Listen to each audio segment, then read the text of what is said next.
Mon cher ami et frère, M. Ndiawar Faye,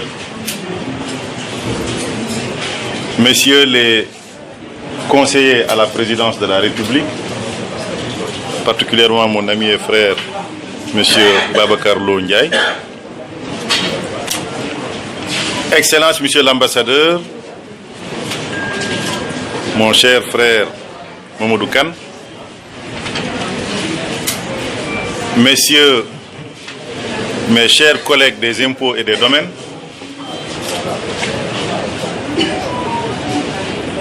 messieurs les maires et élus locaux, je crois que j'ai oublié certainement les hauts conseillers territoriaux, honorables mesdames et messieurs les hauts conseillers territoriaux, monsieur le secrétaire général de la direction générale de la Poste, chers amis et frères de la direction générale des impôts et des domaines, particulièrement mes anciens collaborateurs de la direction de l'administration et du personnel, notamment les deux grandes dames de la DAP, Mme Diallo et Mme Diène, chers amis, chers collègues postiers, parce que désormais je suis un postier aussi.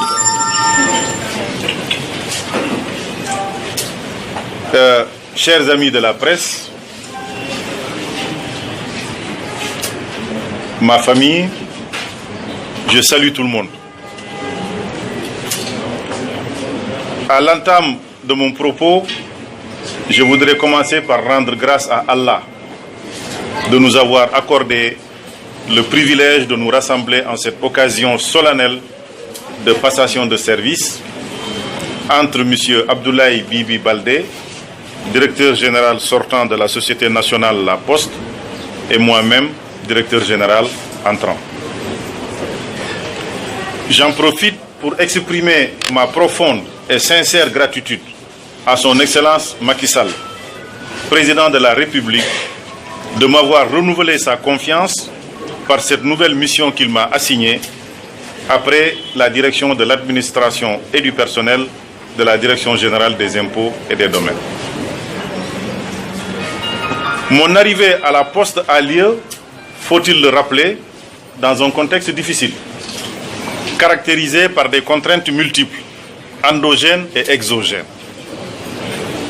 Depuis fort longtemps, l'examen des états financiers révèle la dégradation tendancielle des ratios d'analyse financière de la structure de l'entreprise, qu'il s'agisse de la trésorerie nette, du besoin de fonds de roulement, comme du fonds de roulement lui-même. La civilisation du numérique a fini de transformer l'homo sapiens que nous sommes, j'allais dire que nous étions, en homo numericus. Nous sommes maintenant des homo numericus. Excusez-moi le néologisme. Les mutations dans les besoins de consommation s'accélèrent et confère des parts de marché de plus en plus importantes à la virtualité, bien entendu au détriment des biens et services réels. L'activité postale générique de transport de marchandises et d'informations fait face à cette exigence de virtualité incontournable. La pandémie à coronavirus a fini, ces 2 dernières années, de compromettre l'essentiel des prévisions d'expansion des activités économiques, dont celles de toutes les postes du monde. Cependant, ce tableau, aussi sombre soit-il, ne doit pas nous conduire à un pessimisme occulte quant à l'avenir de l'entreprise postale. En effet, ces contraintes pourraient être endiguées par l'exploitation judicieuse d'opportunités objectives et extensibles, parmi lesquelles je ne voudrais citer que quelques-unes, notamment un réseau qui est dense et qui a fini de mailler le territoire national, un personnel d'expérience, une école de formation disponible et fonctionnelle, l'existence d'instruments de pilotage stratégique de l'entreprise. Il convient d'améliorer ces instruments de pilotage stratégique voire même de les adapter aux exigences actuelles et futures de performance. Dans le souci, entre autres, de rationaliser les charges et optimiser les produits, de finaliser le redressement de la comptabilité des entités du groupe, de recapitaliser ces différentes entités avec une option optimale de reconversion des créances issues du solde créditeur, du croisement des dettes entre l'État et la Société nationale de la Poste, parce que cela empêcherait de mobiliser beaucoup de liquidités. Finaliser et faire valider la comptabilité analytique du groupe. Parachever la filialisation du groupe. Finaliser la reconstitution des dépôts des tiers à Poste Finance. Enclencher la mutation institutionnelle de Poste Finance en banque postale. Poursuivre la transformation digitale en l'intensifiant et en l'accélérant, notamment dans le souci d'accroître la transparence des opérations du réseau financier. Dans le même ordre, construire un centre de tri moderne, digitalisé et rénover et moderniser l'imprimerie. Diversifier les activités de production et de services dans une perspective plus large, plus innovante, plus ambitieuse. Pour ce faire, il y a lieu de prendre quelques dispositions comme renforcer et moderniser la logistique, développer la monétique et le e-commerce, domicilier à titre onéreux au profit de tiers clients des données informatiques et d'archives physiques et numériques, augmenter le périmètre des services de guichet, notamment par des services financiers innovants, valoriser les actifs patrimoniaux du bilan à travers la mise en œuvre et l'expansion de Poste Immo, la branche immobilière, comme il en existe dans presque toutes les postes modernes. Je voudrais m'arrêter un tout petit peu à ce niveau, parce que dès qu'on parle de valorisation de patrimoine foncier et immobilier, certains vont dire le nouveau directeur général arrive, il va brader le patrimoine. Non, on peut valoriser le patrimoine immobilier et foncier tout en gardant la propriété de l'assiette foncière.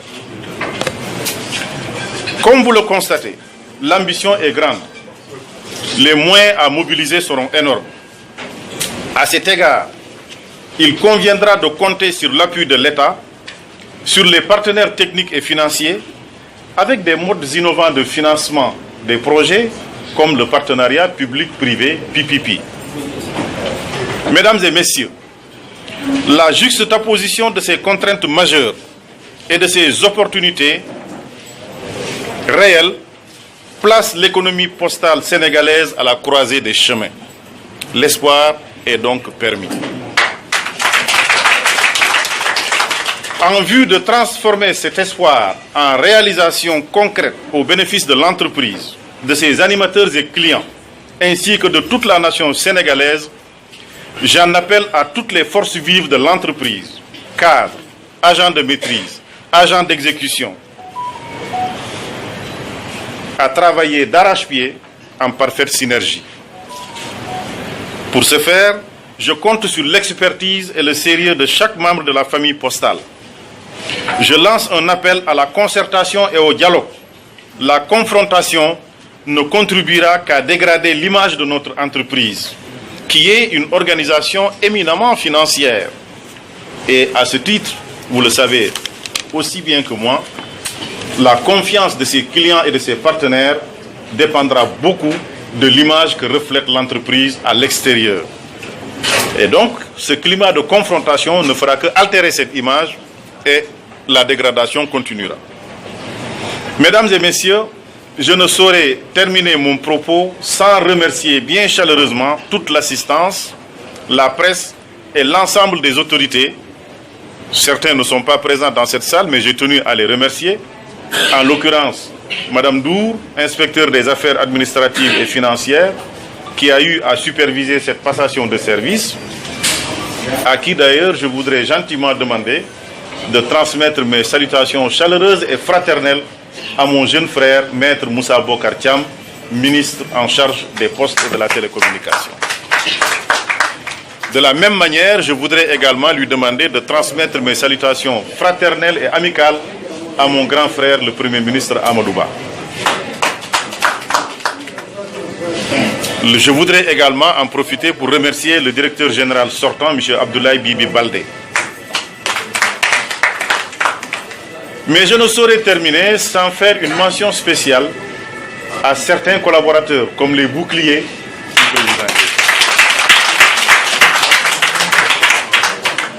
Si je cite les boucliers, alors je cite tous les autres groupes qui travaillent avec moi en politique, particulièrement ceux qui sont dans le département de Bunkiling, mais il y en a qui sont également ailleurs, dans le département de Sédhiou, dans le département de Goudomp, partout dans la région.